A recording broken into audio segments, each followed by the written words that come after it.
김종배 시선 집중. 여러분 안녕하십니까? 김종배입니다.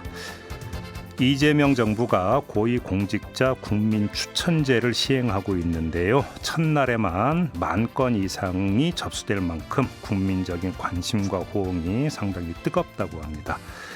또 한편에서는 부동산 차명관리와 차명대출 의혹이 제기됐던 오광수 민정수석이 사퇴하는 일도 벌어졌는데요.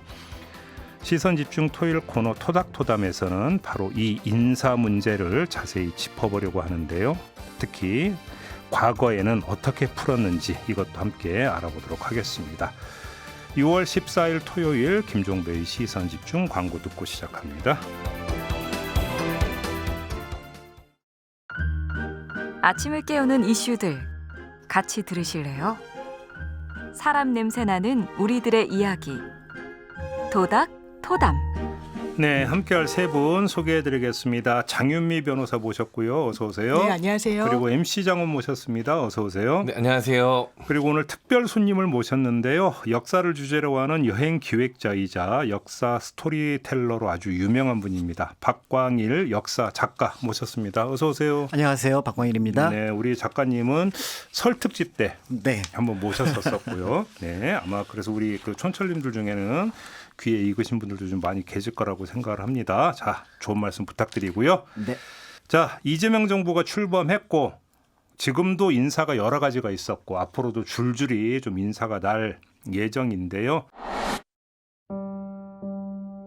저는 오늘 국민에 대한 충직함과 책임 그리고 실력을 갖춘 인사들과 함께 국민 주권 정부의 새 출발을 시작합니다. 대통령실의 살림을 책임지고 이재명 대통령을 지근거리에서 보조하는 자리에는 성남시장 시절부터 인연을 맺어온 측근들이 대거 포진했습니다. 오광수 민정수석입니다. 오광수 민정수석이 어젯밤 이재명 대통령께 사의를 표했습니다. 이재명 대통령은 공직기강 확립과 임사 검증을 담당하는 민정수석의 중요성을 두루 감안해 오 수석의 사의를 받아들였습니다. 이재명 정부는 진짜 일꾼 찾기 프로젝트를 진행합니다. 진짜 일꾼 찾기 프로젝트는 국민주권정부의 국정 철학을 실질적으로 뒷받침하는 인사 추천 제도입니다. 국민 여러분의 집단지성을 적극적으로 활용해서 국민을 위해 진정성 있게 일하는 진짜 인재를 널리 발굴하겠습니다.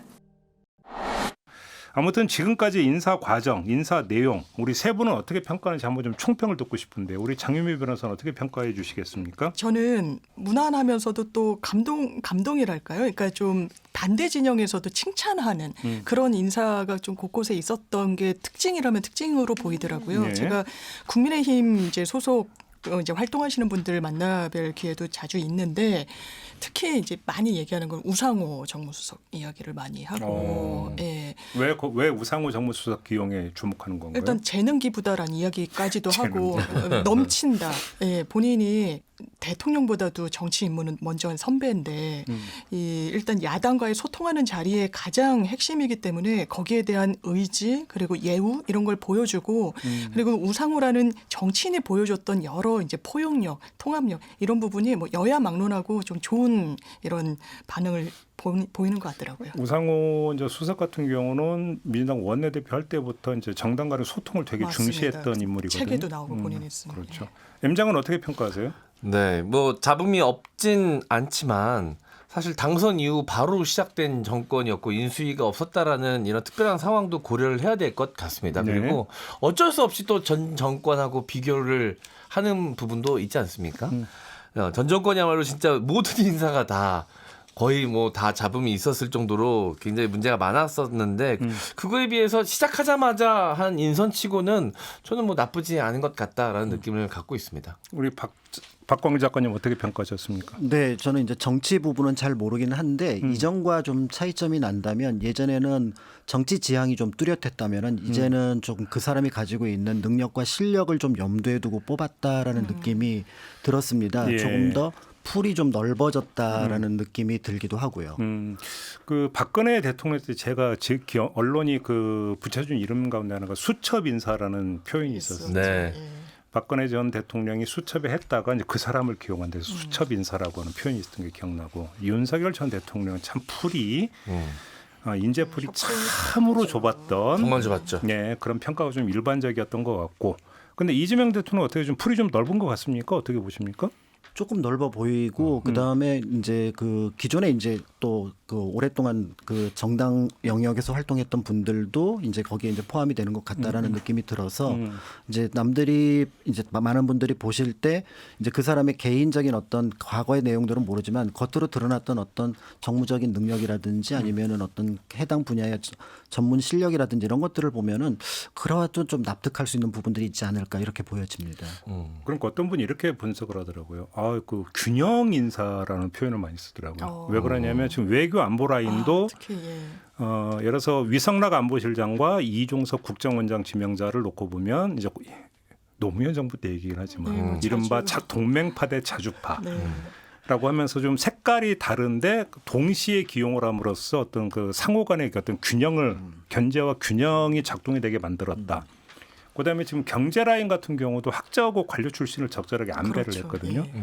그러면서 이게 한쪽은 이제 쏠려버리는 것들을 좀 방지하기 위해서 인사를 통해서 내부적으로도 어떤 그 견제와 균형 시스템을 좀 갖추려고 하지 않느냐. 그런 점이 참 눈에 띈다. 이렇게 분석하는 분들도 계시더라고요. 저는 조금 개인적으로 놀라웠던 지점은 많은 사람들이 봤을 때 그 지금의 대통령과 친밀도가 높을 것 같다고 생각되는 사람들이 측근에 배치되지 않은 거 좀 놀라웠습니다. 사실 가장 많이 접점이 많은 비서실장 같은 경우도 모두가 예측했던 사람들이 있었거든요. 근데 전혀 예측하지 못했던 사람이 비서실장에 자리를 했습니다. 그렇죠. 네, 그걸 보면서 좀 많이 놀랐어요. 사실 제가 만약에 대통령이 된다 그래도 가장 오랫동안 같이 일했고 가장 많이 좀 접촉면이 있던 사람을 비서실장으로 앉힐 것 같은데 오히려 안 그랬다는 거. 오광수 민정수석의 사태는 어떻게 평가하십니까? 저는 이게 자당에서도 그러니까 민주당 내에서도 야, 이 정도면 좀 버티기 어려운 거 아니냐라는 이야기가 나왔고 처음에 이제 부동산 차명 의혹 같은 경우에는 그러니까 본인의 배우자가 2주택이 되니까 좀 친구한테 믿을 만한 대학 친구에게 좀 명의 신탁을 해놨었다. 그 부분에 대해서는 매우 잘못했다. 국정 운영의 뒷받침으로 내가 그걸 보완하겠다는 취지로 긴급하게 좀 입장이 나와서 어느 정도 그래도 좀 매짐이 될 수 있나라고 했는데 추가 의혹이 나오고 이게 차명 대출까지 나오다 보니까 더는 버티는 게 일단 이재명 정부의 부담이 된다라고 본인이 생각을 한 것 같고 전 잘 마무리가 된 것 같습니다. 우리 박광일 작가님 어떻게 평가하십니까? 사태 부분에 대해서는. 네,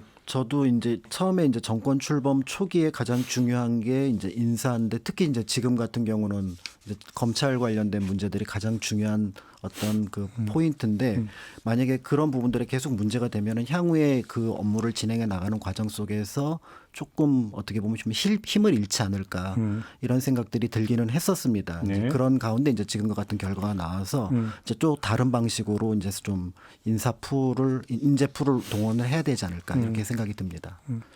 결과적으로는 그 이제 사태로 귀결이 됐기 때문에 네. 그 적절한 인사였다고 평가는 할 수는 없을 것 없죠. 같고요. 네. 또 이제 한편으로는 그러니까 그 여론의 어떤 반응에 이제 바로 즉각적으로 네. 이제 그 또 거기에 이제 반응을 했다라는 점도 좀 함께 봐야 될 것 같다. 네. 저는 뭐 이 사태한 사안도 굉장히 좀 중요하지만 이 이후에 이 사태가 어떤 영향을 끼칠지도 굉장히 좀 관심을 갖게 만듭니다. 이재명 대통령 지지자나 주변에서도 안 된다라는 목소리가 좀 꽤 불거져 나왔었거든요. 네. 그럼에도 불구하고 좀 진행이 됐던 부분인데 이 이후에 과연 대통령의 의사가 또 계속해서 좀 주도적으로 반영이 될지 아니면 주변의 목소리에 좀 더 귀 기울이는 모습으로 바뀔지 이것도 좀 관심이 갑니다. 알겠습니다. 뭐 아무튼 뭐 개별 인사에 대해서 오늘 뭐 이제 평을 할 이유는 좀 별로 없을 것 같고요. 큰 틀에서만 좀 얘기를 했으면 좋겠는데 또 하나 눈에 띄는 게 국민 추천제를 지금 시행하고 있습니다. 자, 여러 가지 측면에서 이게 좀 이제 그 평가가 될 수 있습니다. 실효성이 있느냐라는 측면, 그다음에 또 어떤 이제 국민과의 소통이라는 측면, 여러 가지 측면에서 아마 이제 평가가 이루어질 수 있을 것 같은데 세 분은 어떻게 평가를 하십니까? 저는 실효성보다는 의미가 더 중요한 정책이지 않았을까라는 생각이 좀 들어요. 메시지. 전 정권은 좀 국민이 지워진 정권이었다면 이번 정권만큼은 국민과 함께 가고 국민의 의견을 최대한 받아 안는 정권이 되겠다라고 계속해서 이야기를 하고 있기 때문에 그런 의미에서 담겨진 메시지가 좀 중요하지 않았나라는 생각이 생각이 들고요. 저도 이제 나가는 방송마다 이 이야기하면서 재미로 각자 인선을 막 해봐요. 그러면서 막 이렇게 그 안에서만 웃음도 나오고 막 이렇게 되거든요. 그게 약간 정치와 좀 이렇게 문턱을 낮추는 계기가 되지도 않을까? 그래서 우리 M장이 밀었던 그 추천했던 인물은 누굽니까? 저 자천했었습니다. 본인을 제일 강력하게 미는. 아, 국민 추천제 폐해가 여기서 나오네요. 예, 여실히 드러나는. 다들 웃었죠. 웃으라고 한 얘기였죠. 근데 고려 때에 이제 천거제도가 있었는데 그 천거제 보면은 핵심 요소 중에 하나가 바로 뭐냐면 자천제입니다. 아, 자천제가 고려 때 있었어요? 네, 근데 이 자천제를 만들어 놓은 그 나름의 명분이 있었습니다. 왜냐하면은 굉장히 이제 훌륭한 사람들을 추천을 해라라는 것들이 이제 천거제의 핵심인데 그럼에도 이 천거를 하는 사람이 기본적으로 관직에 있는 사람들입니다. 그러니까 그런 연줄이 닿지 않았지만 자신이 어떤 실력을 갖고 있는 사람들은 천거를 누군가에게 부탁하는 것 자체가 어려운 상황이 되는 거죠. 그렇죠, 그렇죠. 네, 그렇기 때문에 네. 만약에 자신이 어느 정도 능력이 있고 또 이 업무에 좀 박다고 생각을 한다면은 스스로 천거를 해라라고 그렇죠. 하는 자천제가 있었기 때문에 쉽게 말하면 강호의 은둔 고수는 발탁할 방법이 없으니까. 그렇습니다. 그렇기 때문에 그 자천제가 가지고 있는 장점도 어느 정도는 있지 않을까 이렇게 보여집니다. 그러니까 우리 과거 역사 얘기를 해서 한번 역사 얘기 좀 한번 해볼까요? 그러니까 지금 작가님 말씀을 듣다 보니까 인재를 등용하는 루트가 자천제가 있었고, 네, 우리가 아는 게 음서제가 있고, 그죠? 과거제가 과거제. 있고, 네. 어느 시대나 이런 비슷한 이 세 축으로 진행이 됐. 음서제는 근데 뭐 고려 때 얘기 아닌가요? 고려 때지만 조선 때도 보면 2품 이상은 음서가 있었고요. 아, 있었어요? 권율 장군도 처음에는 음서로 갔다가 나중에 과거 시험을 다시 봅니다. 그렇기 때문에 음서라고 하는 층도 정근대 신분제 사회에서는 굉장히 중요한 어떤 관직에 나아가는 루트라고 볼 수가 있는데요. 근데 가장 큰 핵심 두 개는 지금 이제 말씀하셨던 것처럼 과거제하고 추천제입니다. 근데 옛날 과거제는 지금으로 치면 이제 행정고시 뭐 이렇게 되는 거 아니에요? 그렇습니다. 그래서 그잖아요. 이제 시험을 치르는데 네. 과거제 자체가 제한 사항이 굉장히 많죠. 3년에 한 번씩 치르는 것, 물론 칙년시를 기준으로 하면, 그다음에 또 하나는 시험이라고 하는 것 자체가 어떤 인재의 능력을 명확하게 파악하는데 어려움이 있습니다. 그러니까 고려 때도 그렇고 조선 시대도 그렇고 이 천거제는 공식 루트로서 3년마다 한 번씩 관리들에게 고위 관료들에게 추천을 해라. 태종 때 이제 장영실 같은 경우가 추천에 의해서 원래 관노였었는데 그렇죠. 이 경상도 관찰사가 이제 도천이라 그래서 관찰사가 추천하는 케이스가 있습니다. 그런 또 제도가 있었어요. 네. 그러니까 우리 고을의 동네부의 관노지만 굉장히 기술이 뛰어난 사람이 있으니까 이렇게 추천을 한다. 이런 케이스가 있고요. 그다음에 이제 중종 때의 널리 알려진 것처럼 이제 살인파들이 기존의 훈구화 세력들하고 대립하는 과정 속에서 자신의 세력을 좀 강화시킬 때 현량과라는 제도를 썼었습니다. 아, 예, 들어본 것 같아요. 근데 이 현량과의 공식 이름은 천거과입니다. 천거를 통해서 간단하게 이제 테스트를 하는 거고 그리고 관직에 나아가게 했던 거고요. 그다음에 이제 조선왕조실록에 가장 이 이름이 자주 등장하는 인물이 있습니다. 가장 많은 횟수로 송시열입니다. 송시열? 송시열도 천거로 갔습니다. 그러니까 진사까지는 그 합격을 했으나 네. 우리가 알고 있는 과거의 대과라고 하는 곳에는 나아가지 않은 상황에서 천거를 통해서 올라갔는데 송시열, 송중길, 그다음에 예를 들어 허목, 윤유 그러니까 조선 후기에 거두들이 전부 다 천거로 올라갔고 허목 같은 경우는 50세가 넘어서 관료의 생활을 하는데 그것도 천거를 통해서 생활을 하게 됩니다. 근데 여기서는 이런 게 있잖아요. 보통 입직을 한다고 공직에 처음 발을 들여놓을 때 천거하는 것도 있지만 그렇습니다. 예를 들어서 우리 충무공 이순신 장군님도 원래 무과에 재수해서 가셨습니다. 그러니까 그렇게 높은 성적은 아니셨던 걸로. 네. 근데 아무튼 하다가 서해 유성룡의 어떤 천거로 그렇죠. 그러니까 다른 벼슬을 얻게 되는 거잖아요. 그런 천거도 있는 거잖아요. 이제 그게 이제 고려 때 주요 천거고요. 그게 네, 고려 때는 이미 관직에 있는 사람을 이제 천거를 하고 그런 식으로. 네, 그래서 천거가 몇 가지 종류가 있는데 하위 품계에 있는 사람들을 좀 발탁을 해야 되는 케이스도 있고 또 한편으로는 지금 말씀하셨던 것처럼 아예 관직에 처음 들어와야 되는데 그게 안 되니까 이거라도 좀 먼저 해서 입직을 할 수 있도록 천거를 하자라는 제도도 있습니다. 그러니까 천거 두 종류가 있는 거죠, 그러니까. 더 많습니다. 더 많아요. 또 뭐가 있어요? 그러면? 아까 말씀드렸던 이제 지방관이 이제 도천이 있고요. 왕이 이제 몇 년마다 한 번씩 공식적으로 천거를 해라. 라고 얘기를 하면은 각 지역에서 의무적으로 청구를 합니다. 의무적으로. 네. 그것도 좋네요. 근데 여기에서 이제 문제가 되는 게 뭐냐면 그러면 청구를 했는데 그냥 내 지인이나 내가 또 잘하는 사람은 청구를 할 수가 있는데 이 사람이 문제를 일으키면은요. 네. 이 사람 청구한 사람이 처벌을 받습니다. 고초를 겪게 되는. 그거 좋은 제도다. 왜냐하면 아무나 그만큼 못 책임감이 하겠네요. 있어야죠. 그렇지. 무서워서 못 할 수도 있을 것 네, 같아요. 이게 이제 청거의 보증 제도거든요. 어. 그러니까 내가 청거를 하는 사람에 대해서 문제가 있으면은 이제 이거는 청거한 사람이 책임을 진다라는 그런 제도가 있으니까 아무나 청거를 못 하니까 꼼꼼히 살펴볼 수밖에 없는. 근데 예를 들어서 이제 그 붕당이 막 그 성할 때는 오히려 청거제 이런 게 악용이 될 수도 있지 않나요? 그렇죠. 그러니까 이제 붕당이 그 진행이 될 때는 사실은 방법이 없습니다. 청거도 문제고 과거도 문제입니다. 과거도 사실 그렇긴 하다. 네. 네, 그렇기 때문에 음. 어떤 정치 세력이 그 정치만 집중적으로 골몰해서 어떤 자신의 권력을 유지하고자 한다 그러면은 제도 자체가 효력을 발휘하기는 어렵고요. 그렇기 때문에 제도에 문제가 있느냐, 제도를 운영하느냐, 또 때에 따라서는 그 제도를 운영하는 사람의 의지가 있느냐가 모두 종합적으로 판단을 해서 볼 필요가 있지 어떤 하나가 좋은 것이고 어떤 하나가 나쁜 것이다라고 평가하기는 좀 어려운 부분이 있습니다. 그러니까 그 조선시대 인사제도 이런 거 보면은 입체적으로. 상상 이상이 들어. 예를 들어서 과거 시험도 보면 그 책문이라는 책 아세요? 네. 그러니까 과거제 대과에 보면 요즘 지금 논술이잖아요. 논술입니다. 문제 제기. 수준 보면은요 장난 아니에요. 문제는 되게 어려운 거죠. 근데 문제가 어렵고요. 그 문제의 때에 따라서는 정답이 없는 경우도 종종 있습니다. 그렇죠. 네. 인문사회 이런 거. 그러니까 보면 우리나라 치면 예를 들어서 어떤 그 일본인들이 모여서 하는 이런 데서 그러니까 외관에서 그러니까 좀 난리가 나요. 얘네 어떻게 해야 되냐 대책 좀 얘기해봐라. 그렇죠. 이런 게 문제더라고요. 네, 그래서 국정과제가 주로 대과 문제에 많이 나오기도 하고요. 근데 이제 그게 가능했던 이유는 맨 마지막 시험은 이 보는 사람들이 전부 다 합격자들입니다. 이제 다만 이제 그 관품만 1등, 2등, 네, 3등 그래서 요것만 나와요. 약간 좀 긴장되는. 그래서 종 6품부터 이제 9품까지 배정되는 순위에 따라서 관품이 배정되기 때문에 네. 조금은 여유가 있어서 또 그런 질문이 가능한 부분도 있습니다. 조선시대 때 혹시 관상은 안 받나요? 관상까지는 보지는 않았던 것 같아요. 오히려 현재 공식적으로는. 공식적으로 근데 이제 관직 안에는 관리들 중에 음양가라고 해서 그래서 이제 그런 어떤 풍수와 관련된 것들을 보는 그런 과가 사람들은 따로 있었습니다. 있었구나. 네, 서원관에서. 옛날에는 선출 제도가 아니었잖아요.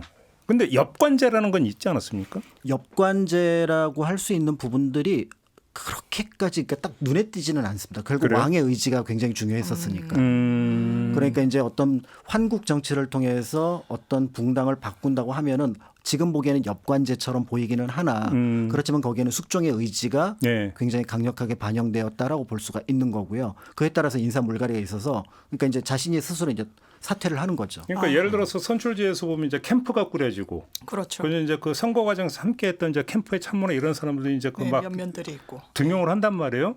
그러면서 아예 이제 이것이 너무나 당연시하면서 뭐 했던 뭐 이제 미국 같은 경우 아주 전형적인 나라거든요. 그렇습니다. 이제 여권제로 이제 흔히 이야기를 하잖아요. 네. 근데 우리나라에서는 이걸 또 코드 인산이 별별 역사 작가로서 어떻게 보세요, 그 점은? 지금처럼 그 어떻게 보면 수평적인 전국 교체가 이루어진 것이 얼마 안 된 한국 사회에서는 엽관제 자체가 약간은 낯설 수는 있겠으나 네. 예전에는 정부가 계속해서 이어졌었잖아요. 네. 뭐 이승만 정부, 그다음 박정희 정부 쭉 이어졌으니까. 근데 지금에 있어서 이제 그런 방식을 일정 영역 안에서는 좀 시행을 하는 것이 오히려 선거를 통해서 어떤 대표자를 뽑는 사람들에게 어떤 메시지도 명확하게 전달될 수 있지 않을까라는 생각이 듭니다. 근데 아무튼 지금 역사의 사례를 얘기를 들어봐도 인재 등용의 어떤 문은 최대로 많이 열면 열수록 나쁠 거 하나도 없는 거잖아요. 그렇습니다. 그잖아요. 그러니까요. 그럼 뭐 추천받는다고 무조건 다 저기 채용해 주는 것도 아니고 일단 추천만 받는 검토를 거니까. 하는 네. 풀을 넓히는 거죠. 그렇죠. 그러니까 현량과 조광조 때도 100명 넘게 추천을 받았는데 나중에 그 관직에 나간 사람 31명이거든요. 네. 한 3대1 또는 4대1 정도의 내부적인 검증 시스템을 통과해서 그 사람들이 이제 관직에 나갔던 근데 거죠. 이제 혹시 이런 경우는 없나요? 추천자가 속칭 실세야. 추천한 사람이 믿을 만해서. 실세여 가지고 능력이 안 되는데 뭐 발탁이 됐거나 이런 경우는 없었나요? 있었을 것 같기는 합니다. 왜냐하면은 있었을 것 같은데. 왜냐하면은 그죠? 이 추천을 한 경우에 처음에 입직을 하는 게 종구품, 그러니까 참봉부터 시작을 하거든요. 굉장히 보통 낮은 벼슬에서 이제 참봉이 종구품이에요. 그렇습니다. 그래서 각 관청마다 있는데 참봉인데 다만 같은 참봉이라고 하더라도 왕릉의 참봉으로 만약에 이제 재수가 되는 경우는 이 사람은 승진 가능성이 굉장히 높습니다. 능직이 얘기하는 거예요? 맞습니다. 왜냐하면 왕릉과 관련된 것을 지키는 분들은 단순하게 관료이기도 하지만 왕실의 것을 보고 그 지역에 좀 덕망이 있어야 되거든요. 그러니까 이분들은 나중에 이제 조금 더 고위 간직으로 나갈 가능성이 신기하다. 있습니다. 그래요? 근데 이제 청거제하고 과거제의 그 승진 루트를 보면 비율이 거의 비슷합니다. 한 5분의 1 정도가 당상관, 그러니까 정산품 이상으로 승진을 하는데 네. 청거도 그렇고 과거도 그렇고 비율은 거의 비슷한 편입니다. 그렇게 놓고 본다면 뭐 국민 추천제를 통해서 문을 열고 네. 누구나 전문가 만약에 그 숨은 그 기인과사가 있다면 추천 좀 해라. 이건 나쁠 것 하나도 없는 거죠. 전 전혀 나쁠 네. 거 없다죠. 그렇죠. 그렇습니다만 이제 추천을 해서 문제가 생기면 이제 추천자가 어느 정도 책임을 져야 된다. 같이 책임. 라는 더 좋아. 것까지는 그건 더 좋은 것 같아요. 추천 연대 실명 책임. 네, 거의. 추천 실명제를 넘어서 추천 책임제. 그러네요. 그잖아요. 네. 역사적으로 오, 있어요. 괜찮은 제도인데. 네, 그러니까 이제 뭐 어떤 것에 권리가 있으면 항상 거기에 따른 의무가 있어야 되는 거니까. 근데 이제 물론 반론은 있겠죠. 나는 추천만 했지 채용한 건 당신이잖아. 당신이 더 책임을 져야지 왜 빠져들려 나한테 할 이래 수 이렇게 있죠. 나오고 있잖아요. 그럼에도 불구하고 추천한 사람이 그 인사에 대해 더 잘 안다는 전제 하에서 이제 그 추천을 받아들이는 부분들이 쉽게 할 수 없는 것이라는 이 그렇죠. 인식이 생기겠네요. 그러네요. 책임. 알겠습니다. 좀 추천을 얘기를 했는데 네. 자, 추천받은 다음에 뭐가 필요합니까? 검증이 필요한 거 아니겠습니까? 그렇죠. 요 얘기는 잠시 전화 말씀 듣고 이어가 보도록 하겠습니다.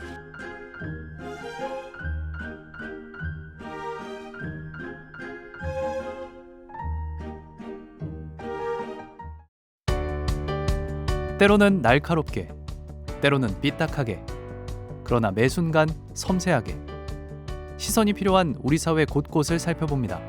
김종배의 시선집중. 네, 시선집중 토요일 코너 토닥토담 세 분과 함께하고 있습니다. 박광일 역사작가, 장윤미 변호사, MC정원 세 분과 함께하고 있는데요. 앞서 일부에서는 인사 추천에 대해서 우리가 좀 얘기를 해봤고 이번에는 인사 검증에 대해서 한번 좀 본격적으로 좀 이야기를 해보도록 하겠습니다. 이것도 과거에 어땠는지가 궁금한데 추천을 받으면 인사 검증을 했습니까? 당연히 하죠. 어디서 어떻게 했어요? 사관원하고 사원부의 이제 관료들 대관들이 이제 검증을 하게 되거든요. 무서운 분들. 네, 그래서 여기에서 검증을 하는데 이 검증을 통과하지 않으면 원칙적으로 관직에 임명될 수가 없습니다. 그래서 이 제도를 서경이라고 얘기를 하는데 서경. 네, 그러니까 이제 동의를 해준다라는 의미고요.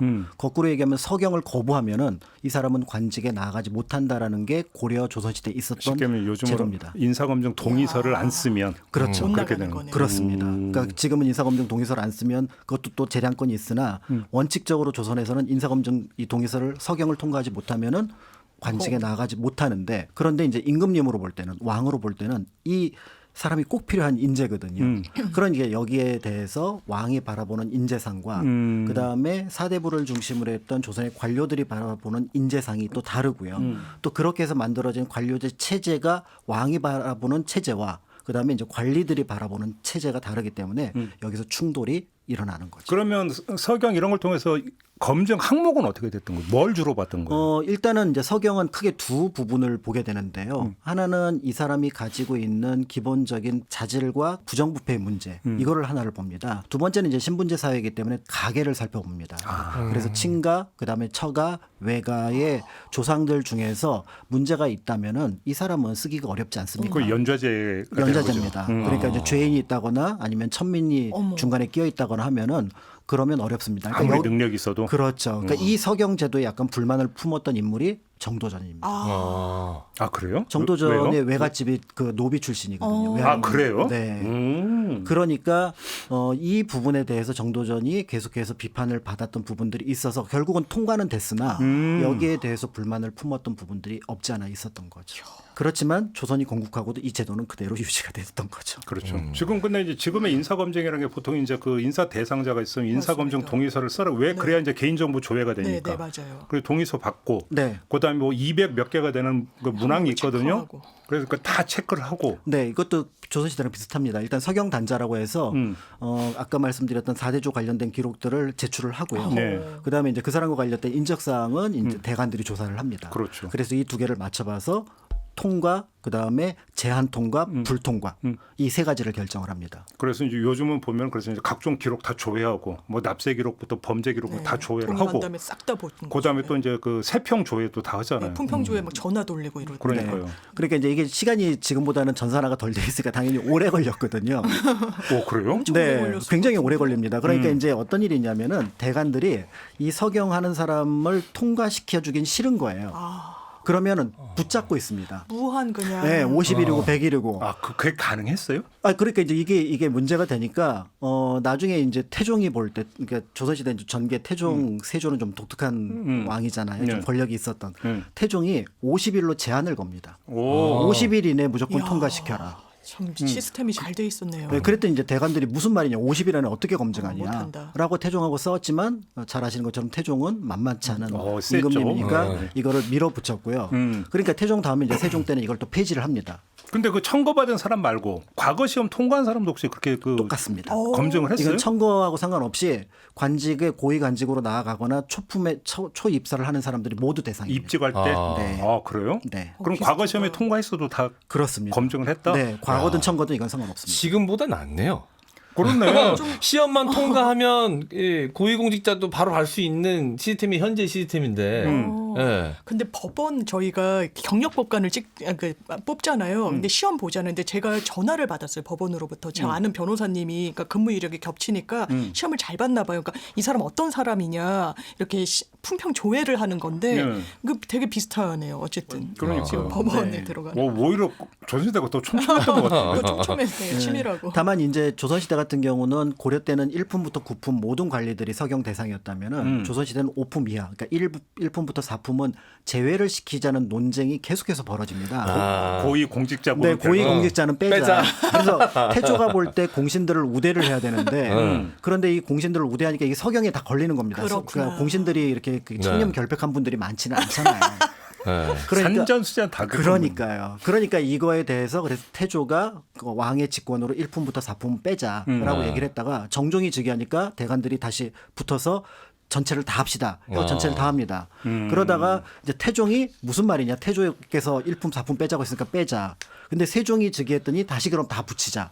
했다가 태종이 가만히 보니까 세종 때 보니까 이 고위 관료들에 대한 서경은 그 어떤 국정의 연결선상하고 문제가 있는 거예요. 그래서 세종도 결국은 5품 이하만 해서 조선시대 경국대전에 실릴 때는 이제 5품 이하의 관리들만 이제 서경을 하는 것으로 그렇게 결정을 한 겁니다. 근데 옛날에 그 관직 중에 꽃보직이 2조 정랑이라고 인사를 담당했다. 그렇습니다. 뭐 이런 얘기. 그러면 2조 정랑이 담당했던 인사는 어떤 거예요? 그 인사는 이제 나중에 그 다른 곳으로 나아가는 것들을 이제 어떻게 보면은 그러니까 정하는 부분이고요. 이거는 이제 보직을 주는 경우. 그렇죠. 여기는 이제 관직에 나아가는 건데 그래서 여기에서도 그 서경에서도 아까 말씀드렸던 통과가 있고 불통이 있는데요. 제한 통과가 2개가 있습니다. 제한 통과 또 뭐예요? 하나는 뭐냐면 이 사람으로 볼 때 이 사람의 성향으로 볼 때 청요직으로 가면 안 된다. 그러니까 2조 병조가 인사 담당 관청이거든요. 여기는 못 간다를 제한하고 이 제한을 임금님이 받아들이면 우리는 통과시킨다. 쉽게 하면 이 사람 인사권자는 안 된다. 농간 부릴 여지를 아예 차단하는. 그렇습니다. 그다음에 두 번째는 이 사람이 여러 이유로 품계가 아마 신분상의 문제일 텐데요. 정산품 이상으로 올라가서는 안 된다. 이 제안을 받아들이면 통과시킨다. 너무 신기한데. 네. 그냥 옛날 거 그냥 다 갖고 와도 될 것 같은. 그것만 연구를 잘해도 인사가 정말 잘. 조선시대 때도 황표정사 같은 또 문제가 잠깐 있기도 했잖아요. 이제 황표정사도 잘 아시겠습니다만 이제 마지막에 이제 그 인사 검증을 다 통과를 했는데 그리고 나서 이제 3명을 올리거든요. 그래서 임금님한테는 절대로 후보자를 1명 올리면 안 됩니다. 아, 그래요? 그건 왕을 능멸하는 거죠. 어머, 그래요. 그 한 명밖에 뽑을 수가 없으니까. 그래서 나온 게 낙점이라는 거죠. 그렇죠. 그러니까 그 낙점을 해야 되는데 단종이 어리니까 미리 거기다 표시를 해는 게 황표. 그렇구나. 그래서 그게 이제 황표 정사인데 그럼에도 이제 그거는 일종의 운용이라든지 당대 대신들의 권한이 강했습니다만 제도 자체라고 하는 그러니까 복수 추천이라고 하는 것들은 있는 상황에서 운용을 했던 거죠. 그러니까 이제 태종 같은 경우는 마음에 들진 않았으나 운용을 했던 건데 나중에 이제 세조 같은 경우는 아예 무력화를 시켜버립니다. 그래요? 네, 이 서경 제도를 자기가 원하는 인사. 세조 때는 공신이 굉장히 많을 때거든요. 그렇죠. 그렇겠네요. 네, 뭐 그러니까 정당 공신, 좌익 공신 굉장히 많을 때니까 이 공신들을 추천을 해야 되니까 이 서경 제도를 무력화시켜 버리고요. 또 한 번 무력화시킨 왕이 연산군입니다. 그 양반이야 뭐 그냥 막 나갔으니까. 그렇죠. 근데 그럼에도 불구하고 그 다음에 다시 그러니까 그 세조 이후에 성종 때, 연산군 이후에 중종 때 이 서경제도가 부활했던 이유는 이제 관리들이 얘기를 할 때 임금이 아무리 인재를 잘한다고 하더라도 그 인사를 속속들이 하는 거는 불가능하다. 분명히 문제가 생길 수 있으니 우리가 검증을 해야 됩니다.라는 것들이 결국은 있고 두 번째는 인사를 관리를 검증을 한다는 것과 검증을 안 한다는 거는 관리로 나아가고자 하는 사람과 관직에 있는 사람들의 마음가짐이 달라진다는 겁니다. 근데 우리 작가님이 이렇게 균형을 위해서 너무 좋은 면만 강조하시는 게 아닌가 싶어서 여쭤보는 건데 역사를 보면 막 그 붕당 정치가 막 성할 때도 있었고 네. 세도 정치가 성할 때도 있었고 네. 그럼 그때도 인사 제도가 제대로 운영이 됐어요? 이제 이게 원칙인데 원칙인데. 네. 이제 여러 애들이 그렇지만 이제 임금님이 바라볼 때 거기서 내 인사를 꺾이면 안 된다라는 의지가 있어서요. 그렇죠. 그래서 이제 대관들을 협박을 합니다. 바로 그거죠. 네, 불러다가 협박을 해서 지금 계속 그렇게 한다 그러면 내가 너를 내칠 수밖에 없다. 사원부 사관원 대관들을. 그럼 이제 사원부 사관원 대관들이 뭐라 그러냐면 임금님께서 그렇게 하시면은 저는 쫓겨날 수밖에 없습니다. 야, 내 쳐라 이거. 네, 그래서 지금 요구하시면은 이 서경 저희가 할 수밖에 없습니다. 근데 기록으로 남겨놓습니다. 다시 현대로 돌아와서 이전 정부에서 보면 인사 검증이 제대로 안 된 게 드러났어요. 그래서 이제 언론에 의해서 여론에서 막 인사 검증이 오히려 이루어지는. 그럼 도대체 인사 검증을 어떻게 했느냐 이런 막 지적이 많이 나와요. 근데 여기서 우리가 좀 따져봐야 될 게 그게 인사 검증 실무가 부실해서 그런 거냐 아니면 인사권자인 대통령 의중을 읽고 어차피 코드 맞춰서 그렇게 갔던 것이냐라는 논란이 많이 빚어졌어요. 자, 여기서 이 문제가 발생을 해요.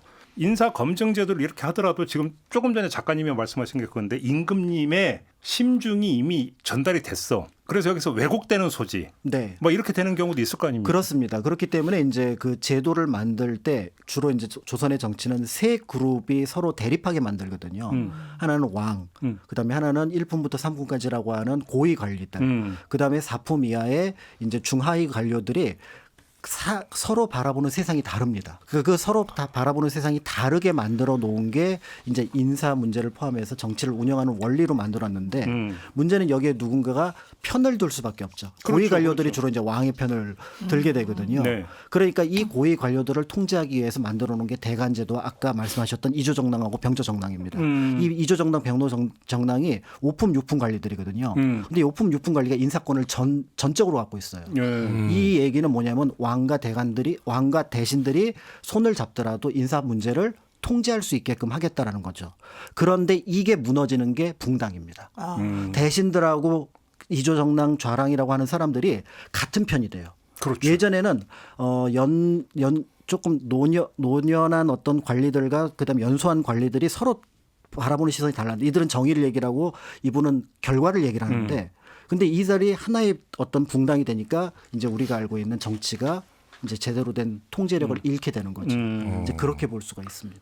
또 하나 체크할 게 검증 과정에서 그러니까 요즘 그러니까 비밀주의가 가장 기본이잖아요. 정보가 새나가면 안 된다. 누가 이제 근데 또 언론은 하여간 알고 또 하마평 보도를 막 한단 말이에요. 과거에는 이런 어떤 정보 관리는 어떤 식으로 했습니까? 정보 관리는 종합 토의를 합니다. 오히려 대관들이. 오픈합니까? 네. 그래서 일단은 상소도 많이 올라오고요. 그다음에 이 사람은 아니 되고 익명서도 올라오고요. 그래서 익명서가 굉장히 투서가 많이 올라오면 조사에 들어갑니다. 진짜 지금이랑 네. 비슷하네요. 그래서 아까 말씀드렸던 대관들이 힘을 갖고 있었던 이유가 뭐냐면 그 사람들이 여러 명인데 여러 명이 토의를 해서 결정한 내용이 우리가 알고 있는 서경의 통과 여부를 결정을 하거든요. 그러면 나 혼자의 결정이 아니라 여러 사람의 결정이기 때문에 그래서 힘을 갖고 왕도 거기에 대해서는 함부로 하지 못하는 그런 부분이 있었고 그 과정에서 자연히 정보가 노출되면은 이제 왕이 볼 때 이게 서경이 통과가 안 된다고 느껴질 때가 있습니다. 그럴 때는 본인이 철회를 합니다. 그래요? 네. 괜히 이거 끌고 갔다가 다른 할 일도 많고 다른 중요한 인사들도 많은데 여기에 걸리면 문제가 싶어서 철회를 하거나 아니면 서경 대상이 아닌 지방 한직으로 내보내거나. 근데 그렇게 좋은 제도로 운영했는데 왜 매관매직이란 말이 왜 나옵니까? 그러면? 매관매직은 그런 제도가 일정하게 무너졌을 때 그렇죠. 일정한 시기에 나타난 거기 때문에 그렇죠. 조선은 500년이기 때문에 크게 보면은 한 나라지만 작게 보면은 4개의 나라입니다. 어떻게 해요? 15세기의 나라와 임진왜란 전에 16세기의 나라와 17, 18세기의 나라와 19세기 이후의 나라가 좀 다릅니다. 너무 단절이 크구나. 네, 왜냐하면 긴 나라니까 우리도 조선 한국도 1960년대 한국과 1980년대 한국과 2000년대 한국이 다르거든요. 그렇죠. 잣대가 다릅니다. 그렇죠. 그렇기 때문에 어느 한 잣대를 갖고 조선 전체를 보기는 어렵고 그 시스템이 무너져가는 과정이 우리에게는 가까운 역사니까 그렇게 해서 조선 역사를 볼 때 또 때에 따라서는 좀 비판적으로 보는 부분들이 있는 것 같습니다. 과거에서 가져올 게 많이 있는 것 같은데. 아니, 그러니까 지금보다 낫다라는 생각이 많이 들고 지금 인사청문회 제도 그러니까 전 정부 때는 법무부에서 하겠다 그랬잖아요. FBI 따라서. 인사정보관리단에서. 예, 인사정보관리단. 그런데 법무부에서 할 수 있는 건 사실 이제 정가조의 이상을 못 넘는 것 같아요. 그랬을 때도 좀 사달이 났던 게 정순신 국가수사본부장 그렇죠. 아들 뭐 학폭 이런 거 이제 걸릴 수 있는 시스템 자체가 없는 거예요. 그렇죠. 이런 품평조회나 입체적인 조회가 좀 안 되는 부분이 있었기 때문에 그러니까 과거에서 많이 차용하면 좋겠다 이런 생각이 드네요. 그러니까요. 예. 여기서 이제 또 하나 우리가 좀 짚어드릴 게 그래서 인사 검증의 기준, 인사의 기준인데 털어서 먼지 안 나는 사람 없다. 없죠. 따지고 예. 들어가면 흠결 없는 사람이 어디 있느냐. 그러면 어떤 것은 봐주고 어떤 것은 도저히 불가 사유가 되는 게 있을 거 아닙니까? 그래서 문재인 정부 때도 5대 불가 사유라는 게 있었어요. 있었죠. 뭐 그죠? 10년 내 음주 뭐 그죠? 이런 거. 이런 예. 옛날에도 이런 게 있었습니까? 저 자세하게 들어가지는 않았었고요. 네. 뭐 세간의 평가가 있었는데 특히 이제 문제가 됐던 거는 뭐 그 어쨌든 그 동네 사람들의 평가인데 효도하지 않았다, 우애가 그런 걸 잘 없다. 알 수 이게 있죠. 이제 굉장히 중요한 주변 사람들. 부분이었고요. 앞에서 관리들 사이에 이제 여론이 굉장히 중요합니다.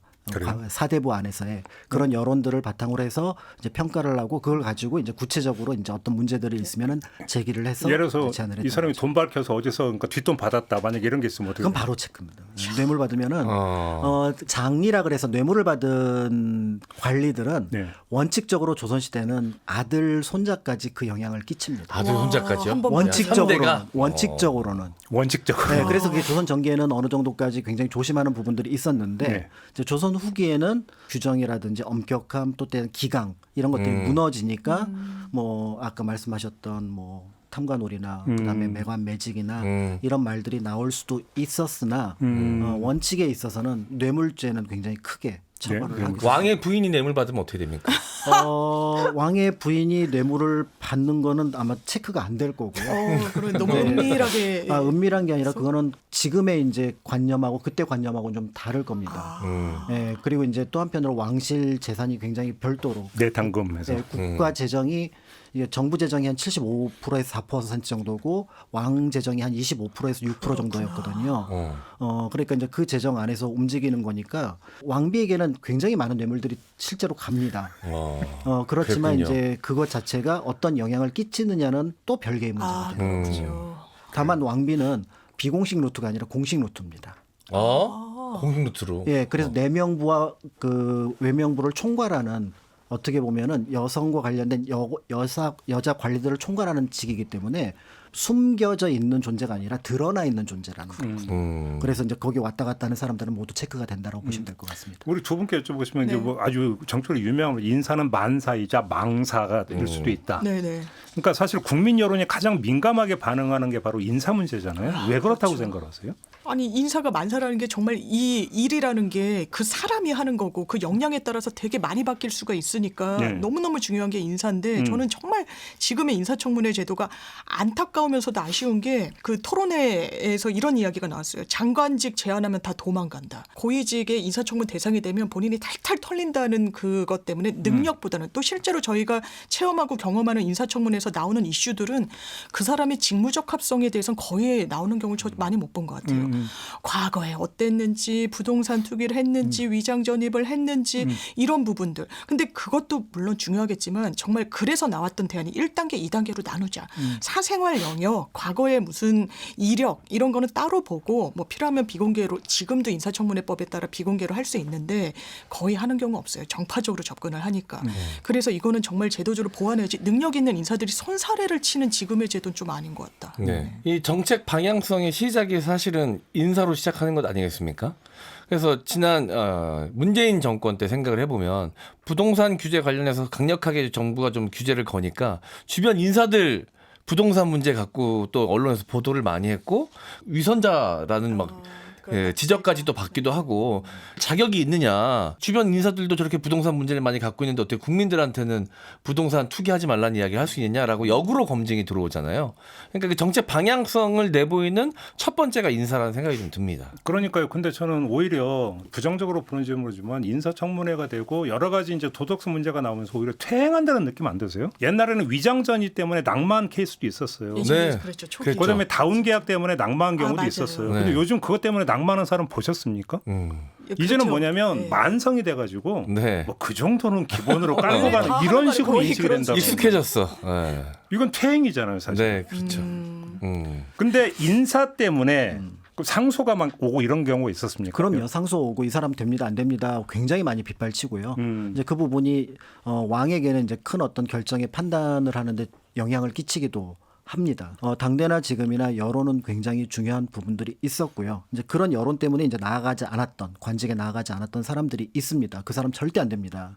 근데 이제 그런 사람들을 반드시 올려야 됩니다. 하니까 이제 천거를 통해서 올라가는 이제 그런 어떤 케이스를 만들었다고 볼 수가 있는 거죠. 연예인들 보면 예전에는 막 유명한 연예인 되는 게 꿈이고 이랬던 사람들이 많은데 요즘은 또 그렇지 않은 경우들도 있는 게 정보가 굉장히 많이 존재해요. 태어나는 순간부터 지금까지 살아오면서 어떤 흔적을 남겼는지가 다 디지털화돼서 자료로 남아 있습니다. 자발적으로 다 올리잖아요. 또. 네.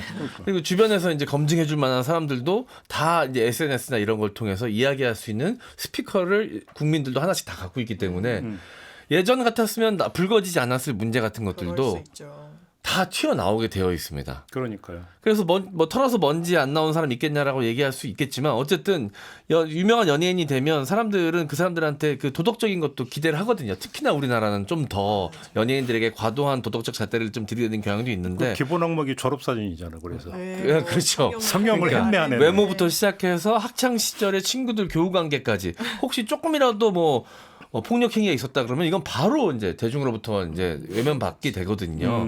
연예인들도 그렇게 강력한 검증을 받는데 정치인이라면 어떻게 보면 좀 당연하다는 생각도 듭니다. 그러니까요. 저는 인사 검증은 철저하면 철저할수록 그다음에 여러 루트이면 여러 루트일수록 훨씬 더 좋다. 네. 왜 그러냐면 연말 틀린 거 하나 없죠. 10개를 몰수고 나라도 한 개를 사람 속을 어떻게 알겠습니까?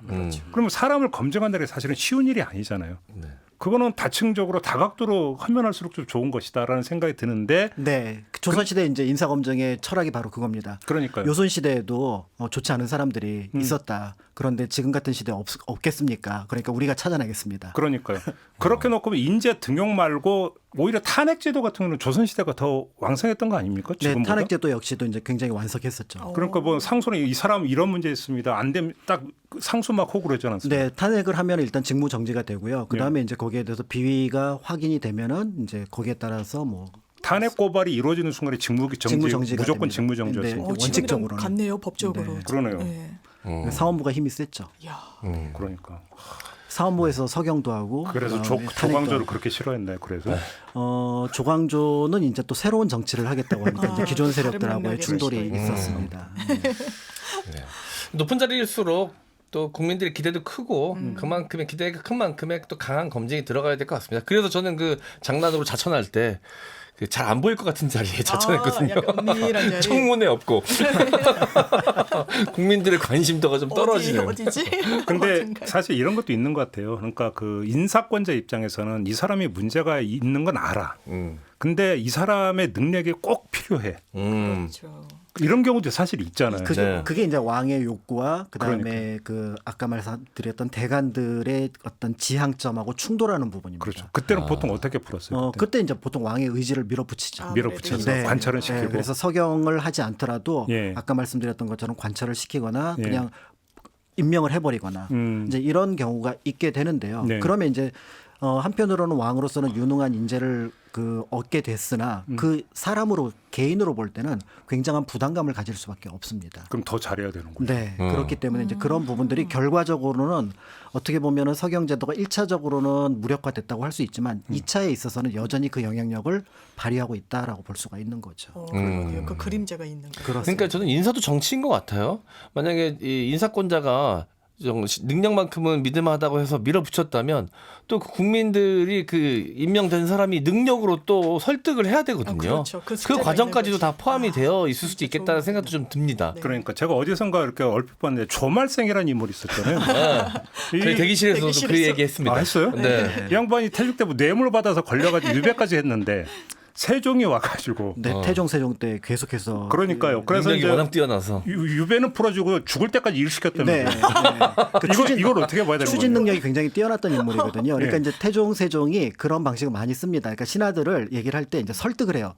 뭐라고 얘기를 하냐면 대관들의 말이 틀렸다는 거는 아니다. 그럼 맞기는 한데 지금 이 사람이 필요하다. 이런 과정들을 거쳤고요.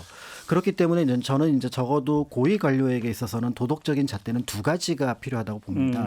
하나는 뭐냐면은 개인적으로서 우리가 보통 인간적으로 가질 수 있는 도덕성이 하나가 필요할 것 같고요. 그렇죠. 두 번째는 정치적인 도덕성입니다. 네, 근데 이 정치적인 도덕성은 의외로 좀 가볍게 평가를 하고 그 능력의 어떤 이런 드러냄이나 이런 것들이 그 자리에 그러니까 그 능력을 갖고 있지 않은데 그 자리에 있는 것 자체가 저는 부도덕하다고 보거든요. 그렇죠. 공인으로서의 도덕과 그 사인으로서의 도덕을 같이 봐야 되는데 지금은 좀 사인 쪽에 좀 치우친. 그렇죠. 그러네. 그게 좋은 말씀이신데 그게 오늘의 결론일 것 같습니다. 그러네. 그렇죠. 네. 근데 자천했던 자리가 어떤 자리였는데요? 저 동물 좋아해가지고 마사회. 와, 저 심법아. 심포. 거기 얼마나 좋은 자리인데. 꼬지. 네, 조선시대로 치면 뭐 사복시. 그러니까 뭐 얼마나 좋은. 아니 그냥 동물 좋아해서 그랬어요. 에이. 자, 이렇게 마무리할게요. 세 분 수고하셨습니다. 감사합니다. 감사합니다. 네, 김종배의 시선 집중 오늘 준비한 이야기는 여기까지입니다. 물러가고요. 내일 아침에 다시 인사드리겠습니다. 고맙습니다.